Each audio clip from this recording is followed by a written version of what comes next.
Afinal, a BMC News, né, faz a questão de ser essa ponte entre investidores e os grandes profissionais do mercado financeiro. A gente recebe agora o Marcelo Nantes, que é gestor da Asa Investments, para ouvirmos aí a opinião dele sobre diferentes pontos importantes. Marcelo, seja muito bem-vindo à BMC News mais uma vez. Bom dia. Bom dia, obrigado pelo convite. Um prazer estar aqui novamente com vocês. Obrigada. Marcelo, a gente, na verdade, está agora com uma agenda mais esvaziada, né? Mas a gente teve essa semana a decisão do Copom, uma grande perspectiva também em relação a pautas importantes que precisam ainda ser votadas, discutidas. O arcabouço, por exemplo, lá na Câmara, houve aí, né, uma mudança um pouco ali de foco, inclusive, por parte do Congresso, mas há uma perspectiva de que essa pauta do arcabouço saia, mas acho que o ponto mais importante é tentar entender também um pouco mais da sua visão em relação à reação do nosso mercado. Estava tudo, né, acho que bem precificado, que a magnitude seria a mesma aí da Selic, em 13,75, mas todo mundo de olho, inclusive, no comunicado, né? Trouxe críticas por parte das autoridades, da ala política em si, mas a gente está vendo aí, né, o mercado bem de lado, bem parado, por sinal, nenhuma reação desde do comunicado do Copom. Queria entender também um pouco mais da sua leitura sobre os passos aí do nosso mercado. Continua de lado, até quando, né? Eu vi aqui agora há pouco o grande Sérgio Machado trazendo que o mercado está mais parado do que o ataque da Portuguesa. Eu achei até engraçada a fala dele ali, só para pontuar aqui para gente. Vamos lá, você trouxe um bom ponto aí do Copom essa semana, que foi, a gente no mercado fala, foi non-event, né? O Copom não trouxe nenhuma grande novidade, acho que tinha a ala política do governo com a expectativa de queda de juros ou uma sinalização de corte de juros, e o BC, muito tecnicamente falando, ainda não fez nenhuma sinalização.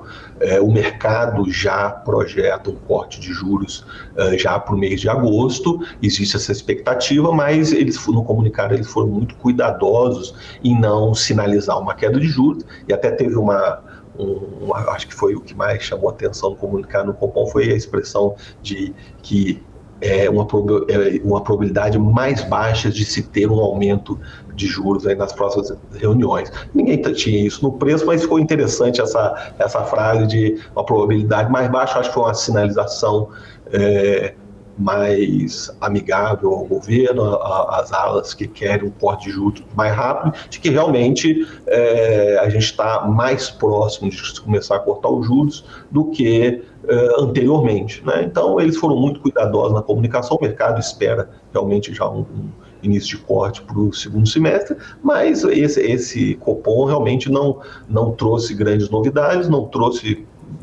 e quando não traz novidade não tem volatilidade, né? E aí a analogia do ataque da Portuguesa é bem aplicada nesse caso, porque eu acho que está todo mundo agora esperando muito mais os próximos passos em relação à votação do arcabouço fiscal. Essa semana tiveram aí o governo algumas perdas no Congresso, então começa a ter quais vão ser a dificuldade de se aprovar o arcabouço fiscal ou não, e a reforma tributária para o segundo semestre. Acho que o mercado está aguardando muito mais direcionamento nesse sentido do que o Copom propriamente dito. Inclusive, né, pontos acho que importantes aqui sobre a questão do arcabouço, né, Marcelo, entrando um pouco mais em relação a essa perspectiva de ser votado, tem aí, né, a gente falou até mais cedo, o próprio relator acredita que vai apresentar, validar isso com o Ministério até a semana que vem, antes de levar a plenário, que pode ser que seja votado o quanto antes. Eu queria entender também, na sua visão, na sua análise, a gente tem aí ainda, além do arcabouço, uma pauta também muito importante, que é a questão da reforma tributária, né? As duas aí praticamente precisam andar para que o governo consiga, então, viabilizar todos os gastos, honrar aí, né, inclusive, com o que vem prevendo o texto do arcabouço, zerar o déficit, déficit, enfim, vir aí até com um superávit já para o próximo 2025, zero em 2024. A gente tem outras promessas, inclusive dia 1º de maio, Lula falando ali em relação à taxa, a faixa ali, né, da isenção do imposto de renda, até um pouco mais aí, 2 salários mínimos, 2.000 e poucos reais, inclusive. O próprio Haddad, agora há pouco, deu ali, né, uma entrevista e deu a entender que até 4.000 reais, se a reforma for aprovada, conseguiria, né, encaixar, mas os 5.000 parece que é um desafio grande, ele usou esse termo, né? A gente até percebe que acho que o Lula vem com o discurso muito mais de governo, para a base ali, populista, Haddad um pouco mais técnico, ponderado, mas meio que pego de surpresa, tentando trazer ali uma sinalização que precisa muito, sim, dessa aprovação desta pauta tributária. Queria entender também um pouco da sua leitura em relação, né, ao quanto a gente pode perder enquanto essas pautas não andam de fato, né? Elas estão ali, mas não foram votadas, não começaram-se em si as discussões, né? A gente já está no mês de maio, quase final aí, né? Só um mês aí para terminar o primeiro semestre desse novo governo.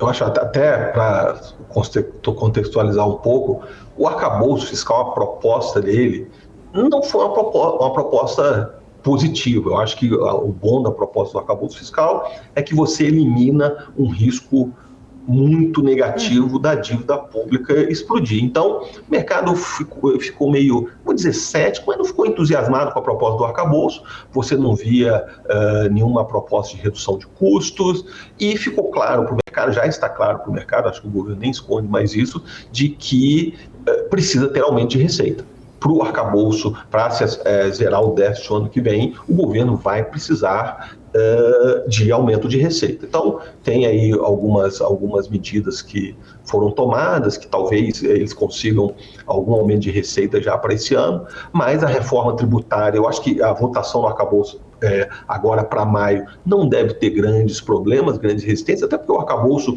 no fundo, ele garante um aumento de despesas dentro de uma faixa controlada para os próximos anos. Então, eu acho que não deve ter grande problema. Estão discutindo agora se vai ter qual tipo de punição ou de compromisso que o governo tem que ter, alguns ajustes de que vai sair fora das despesas, o que fica dentro, mas nada que, pelo menos nesse momento, parece que vai ser entrave para se votar na Câmara agora, nas próximas semanas. O que o mercado está mais na expectativa é exatamente no segundo semestre, quando começar a se falar da reforma tributária, primeiro o IVA, depois, mais para o fim do ano, deve vir aí uma reforma mais, algumas modificações também, já estão falando aí do JCP, né, do dividendo, tributação de dividendo, que é onde o mercado está mais apreensivo para entender que tipo de imposto, de aumento de carga vai vir, como ela vai vir, quais setores vão ser atingidos, e isso ainda está...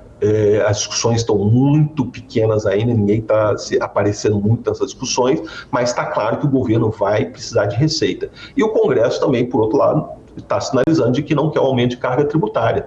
Então, eu acho que essa calmaria que a gente está vivendo agora aí, nas próximas semanas, até a discussão da reforma do IVA, do Imposto de Valor Agregado, do ICMS, para o segundo semestre, eu acho que o mercado está em compasso de espera para entender melhor como vai vir isso para o Congresso.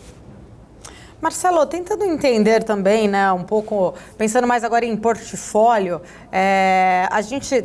vendo aí toda essa sinalização, né, desde acho que das últimas reuniões do Banco Central, a gente fala muito na opção ali, muito de renda fixa, investidores olhando muito mais para a renda fixa, mas querendo entender também oportunidades que possam vir, inclusive, né, na renda variável já, né, muitos ativos descontados. O investidor muitas vezes ele fica ali, né, tentando olhar, ponderar, fazer ali uma gestão do seu portfólio, você como um grande gestor, queria entender também um pouco da sua visão, né? Em relação, o Banco Central, a gente vê aí, está muito, né, sinalizando que pode ser que chegue até um momento de começar a baixar os juros, a gente não sabe se é nessa próxima ou fica mais para o segundo semestre, não descartou a possibilidade de uma subida, mas enfim, de alguma forma a gente vê que pode já começar a ter um movimento de diminuir esse aperto monetário. Você acha que seja um momento daquele investidor voltar a olhar um pouco mais para alguns outros ativos da variável, variável ali como uma opção de entrada agora, esperando num médio prazo aí um upside? O que vocês estão monitorando diante deste cenário? Vamos lá. Primeiro, a gente, né, por recomendação, a gente acha que todo investidor tem que ter uma parcela do patrimônio dele em renda variável. Obviamente, esse percentual do patrimônio que está alocado em bolsa, né, em renda variável, varia. E, realmente, com juros a 13,75%, a parcela em renda variável tem que ser menor mesmo. Você, um ativo de baixo risco, você emprestando dinheiro para o governo, com a rentabilidade alta e liquidez, é quase imbatível você tá aí na renda fixa nesse momento. Você ainda tem algumas opções de incentivados, de crédito, que são bastante atrativas. Então, esse momento que a gente está, em que o mercado começa a consolidar a visão de que a gente vai entrar no ciclo de queda de juros, né? Se é agora em julho, agosto, ou se é mais para outubro, novembro, a discussão é o timing, né, de quando vai vir o início do corte de juros. E aí, geralmente, nesses períodos de corte de juros, a bolsa tende o lucro das empresas tende a aumentar, a despesa de juros cai, o custo de capital cai, então a bolsa tende a performar melhor. E agora essa pergunta está muito comum, de se já é o momento de começar a se aumentar a exposição em bolsa.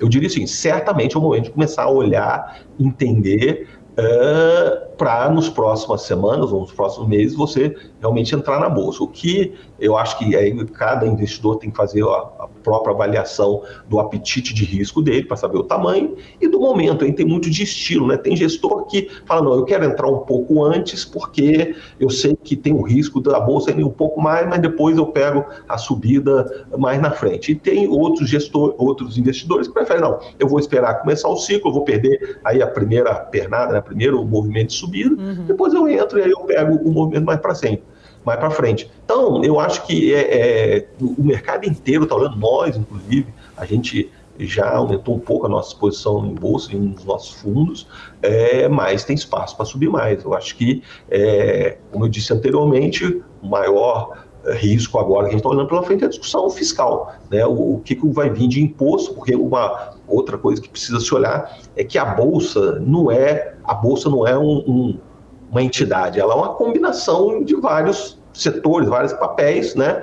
Que não é só simplesmente ter exposição à bolsa, mas você escolher os setores e as ações que vão se beneficiar mais da queda de juros, né? E aí você montar um portfólio que tende a performar melhor do que o índice, que daí você tem muito papel de exportação, você tem muito papel de commodities, bancos, que se comportam diferentes nesse cenário de queda de juros, né?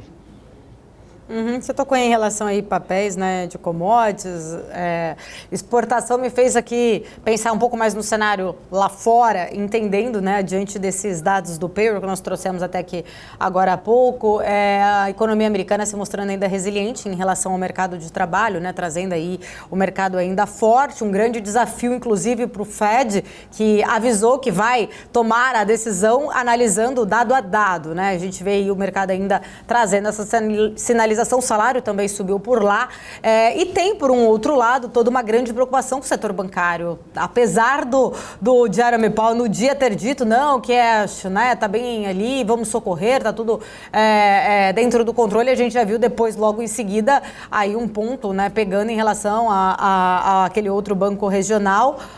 E eu queria entender também um pouco da sua visão em relação à economia americana, porque a gente sabe que se realmente Estados Unidos entrar ali numa recessão, se o país entrar numa recessão mesmo, isso pode ter efeitos globais como um todo, principalmente em relação à questão nossa aqui de exportação. Você falou exportação, balança e commodities, me fez pensar nessa questão. Como que vocês estão olhando para a economia americana, para esses desafios todos, principalmente setor bancário por lá? Então vamos lá, primeiro a questão do setor bancário, que é muito relevante, e se você tiver uma crise bancária nos Estados Unidos, isso vai pegar no mundo inteiro, o Brasil obviamente vai ser bastante afetado. Eu acho que o Fed, desde o início, e também o Banco Central Europeu, deixaram muito claro que eles vão intervir, né? Eles agora, com o Sun Valley Bank, deixaram claro que iam cobrir todos os depósitos, mesmo acima dos valores segurados, né?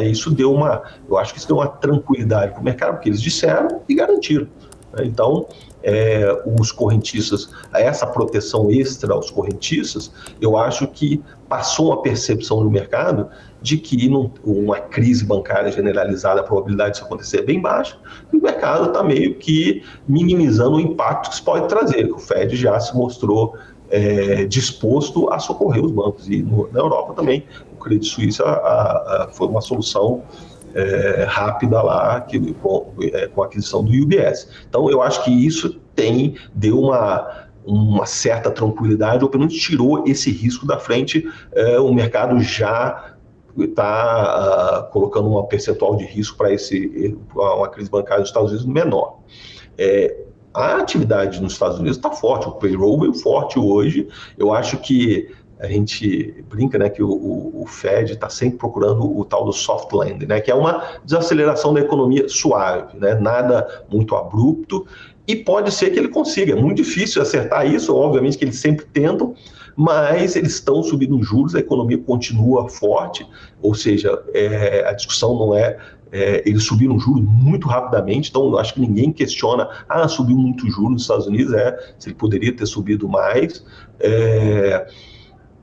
e o mercado realmente está surpreendendo. Eles estão, eu acho que a crise bancária, a correlação que mostra de que o aumento de juros já está surtindo efeitos, ou seja, você vê banco quebrando porque já está surtindo efeitos, já tem a oferta de crédito um pouco menor, e realmente o mercado está esperando uma recessão nos Estados Unidos ainda.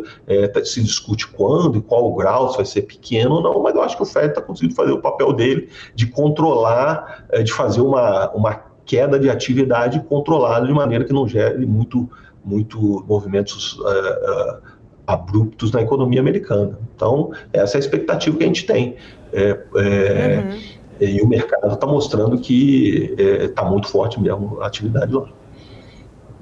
Falando ainda em commodity, né, economia americana, a gente viu aí, hoje especificamente o petróleo está subindo, mas a gente viu uma queda bem até significativa, né, o Brent aí na casa dos $75 ali o barril. A gente vê o movimento do petróleo em queda, o dólar também, acho que é o que me fez aqui pensar, né, a gente estava falando da economia americana também aí tendo, eu não sei como que está agora, mas teve aí uma queda recente também. Eu queria entender na sua visão, voltando aqui para o Brasil, a gente estava falando de política, misturando tudo, viu, Marcelo? A gente vai aqui fazendo, costurando, pegando aí, quando a gente fala com um gestor que entende de tudo, a gente vai linkando tudo aqui. O governo não falou mais em PPI, né, em relação a Petrobras. Queria entender também um pouquinho aí em relação a esse assunto, na sua visão, como que você acha que fica essa pauta, né? Será que está parada por conta dessa desvalorização do Brent, do dólar, enfim? Exatamente. Isso saiu do centro das discussões, né? O petróleo caindo, o real se valorizando. A semana já teve, se não me engano, semana passada teve corte no diesel, a semana já teve corte na querosene de aviação.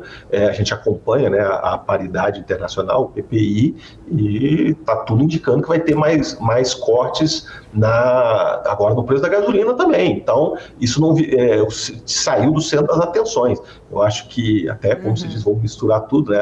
O que ficou agora está esperando aí a política de dividendo da Petrobras, porque isso afeta diretamente a lucratividade da Petrobras. A gente vai ter a Petrobras divulgando resultados semana que vem com a política de dividendo. Isso a gente está bastante atento para ver como vai se comportar aí o novo conselho. E aí, voltando, como você disse, está tudo ligado. A gente volta a esse dividendo, o governo tem uma parcela grande do dividendo da Petrobras que ajuda a cumprir o fiscal, né? Então, as coisas estão ligadas. Principalmente a Petrobras é relevante não só para o mercado de ações, tem que olhar os commodities e também o fiscal. Então, eu acho que combustível saiu do centro da discussão.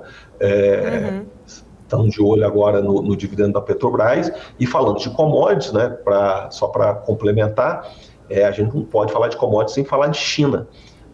A China teve o processo de reabertura agora, e todo mundo esperando os commodities darem um rally grande com esse processo de abertura de China, e não aconteceu. Tanto o minério de ferro sofreu bastante, o petróleo sofreu, dado que agora a volta de atividade de China está sendo muito mais no consumo do que na construção civil ou investimentos. Isso tem afetado menos o mercado de commodities do que se esperava. Então, essa fraqueza do commodity daí tem um pouco aí do estilo de volta da atividade da China. Se esperava uma agilidade, né? Acho que um aquecimento até maior, até porque os dados, né, ali, primeiros do PIB trimestral, mostrando, né, uma recuperação, mas na prática em si, em alguns setores, principalmente esse, como você muito bem pontuou, a gente não viu, né? Acho que para quem estava com muita sede ao pote ali, se decepcionou, inclusive, sobre isso. Marcelo, para a gente encerrar suas considerações finais, recado que você deixa aqui para os nossos telespectadores. Eu acho que, fazendo até um resumo, né? A gente está num momento de calmaria, a gente tem visto essa semana e semana que vem resultados de empresas. Acho que tem mexido a Bolsa nos últimos dias muito mais o resultado das empresas, como está de Bradesco, Açaí, tem saído nos últimos dias, normal, né? A gente está tendo uma calmaria política, eu acho que o início do segundo semestre vai ser crítico, porque a gente vai ter uma probabilidade maior de corte de juros, a votação do arcabouço fiscal, que começa agora no primeiro semestre, termina no segundo semestre, mais a discussão fiscal. Isso vai mexer os mercados bastante, não só o mercado de juros, mas na Bolsa também. E, como eu disse, é hora de começar a pensar em aumentar a sua exposição em Bolsa. Acho que é isso. Maravilha. Obrigada, Marcelo. Prazer falar contigo. Volte sempre, você, todo o time aí da Asa Investment, sempre muito bem-vindos aqui à BMC News. Obrigado, o prazer foi meu.